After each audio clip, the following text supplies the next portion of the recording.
The Most Horrible Story. By John W. Jakes.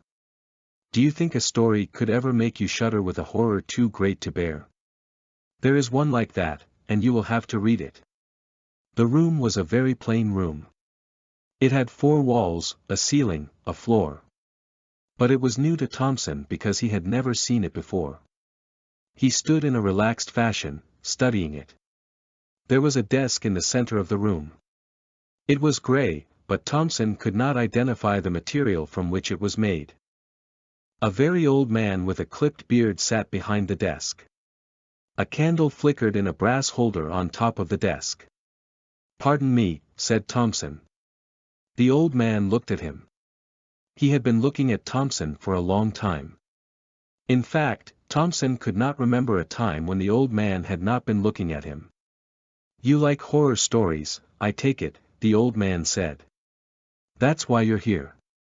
"Everybody in the world likes a good horror story, at least once in their lives." "Yes," said Thompson. Filled with vague relief, "I guess that's why I'm here." "Fine," said the old man. He reached into the desk. Where, Thompson couldn't tell. Just out of sight. No drawers slid. But his hands came out, and they held a white card. Again they vanished. This time they held a metal-pointed pen. There was ink in the pen. It shone with a night blue luster in the candle flame. "Name," said the old man. "James Thompson, born." Thompson thought a minute. "March 3, 1902. "Is all this necessary?" The old man seemed annoyed. "Of course. We must have all the records, in order that you may become a full-time member." "Full-time member of what?" Thompson asked. He noticed that the pen seemed always full of ink. "The Horror Book Club, of course," the old man replied. He scratched on the card, writing down the information Thompson had given him. Then he put both card and pen out of sight under the desk. His hands came back up, empty.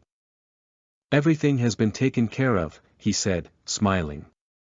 "You've been admitted, is that right?" Thompson said aloud. He had begun to wonder whether membership in this club was exclusive. The candle kept on burning, but it stayed the same size. What kind of books do you have? I mean, could you let me have an idea of some of your titles? Dracula, Frankenstein, The Turn of the Screw, things like that." The old man laughed again, this time like he was chiding a small and extremely foolish child. "Oh no, Mr. Thompson. We deal in actual, stark horror. We never use second-rate products." The hands dipped down again. Thompson wondered if it was some kind of game.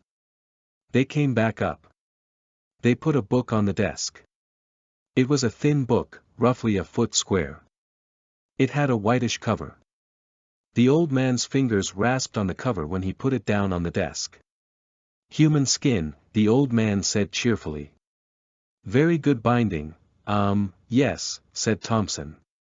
He glanced at the cover. In square letters the cover said, "The Most Horrible Story in the World."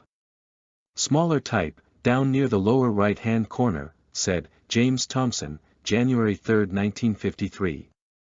"Why, that's today," Thompson said. The old man waved. "A formality. We always record on the books when a new member enters the club. Keeps the record straight." "Oh," Thompson said. "Do I just start reading?" The old man shook his head and got up. He took the book in one hand, the candle in the other.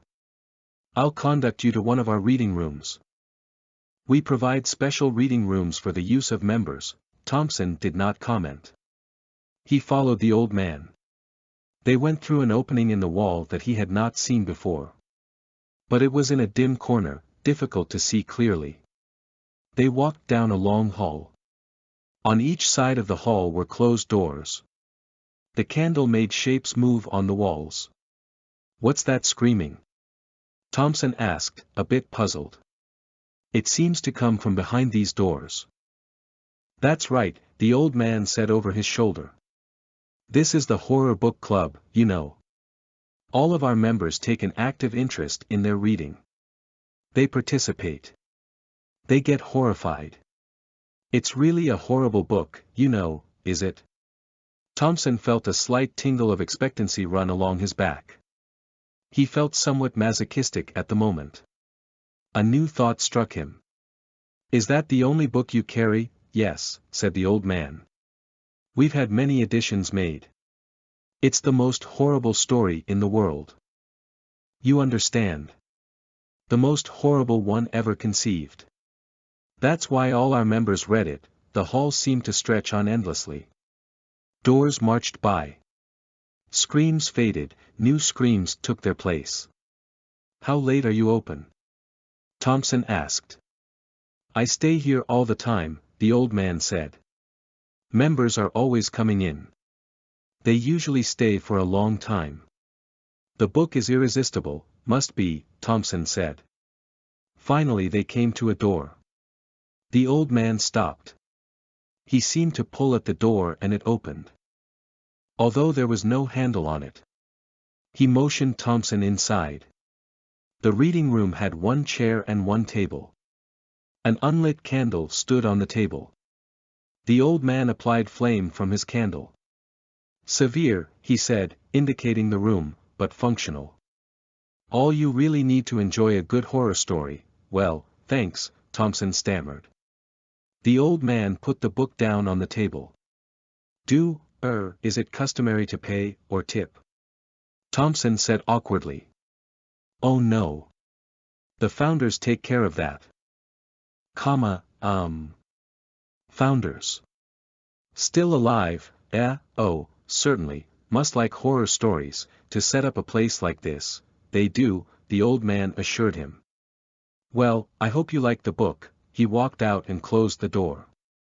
Thompson said, well, a couple of times, saw that no one was listening, laughed foolishly and sat down on the chair. He picked up the book, feeling the tingle on his spine once more. He opened the book. He began to read. It was a very short story. He finished it almost immediately. And it certainly was horrible. Almost too horrible. He closed the book and got up. His face felt very pale. He went to the door. He tried to open it. It would not open. Old man, he yelled. Old man, old man. He was so insistent in his yelling that he did not stop to think about the other screaming out in the hall. He expected the old man to come, and he did. The old man's voice said through the door, Yes, I don't like this book, Thompson said. The old man said nothing. And the doors locked. I want to leave. You can't. What do you mean I can't? What kind of a place is this anyway? His tone was threatening, belligerent. And weak. You're a member now. It was very final. Thompson felt that the old man was gone. He shouted, Old man, old man. There was no answer. He went back to the table. His stomach seemed to be gone. He opened the book. He read the story again. He couldn't help reading it. It had a kind of fascination. He began to see the true horror in the tale. When he had reread it for the 5th time, he started to scream. Everybody else screamed, why shouldn't he? After all, he was in the mood, his stomach felt icy. The candle kept on burning, but it stayed the same size. His eyes showed a glazed expression of madness as the full import of what he had just read registered on his mind. And then he screamed, and screamed. He alternated between periods of screaming and reading. And each time he read the book, it became more horrible. The infinity of horrible horror was something too vast to contemplate. He felt no need for food or water or sleep, the story was so horrible. Thompson stopped screaming again and opened the book, perhaps for the 1000th time. He anticipated it now, anticipated the screaming it would cause. The candle kept on burning. Thompson read the story from the book of skin with his name on it. He read it rapidly.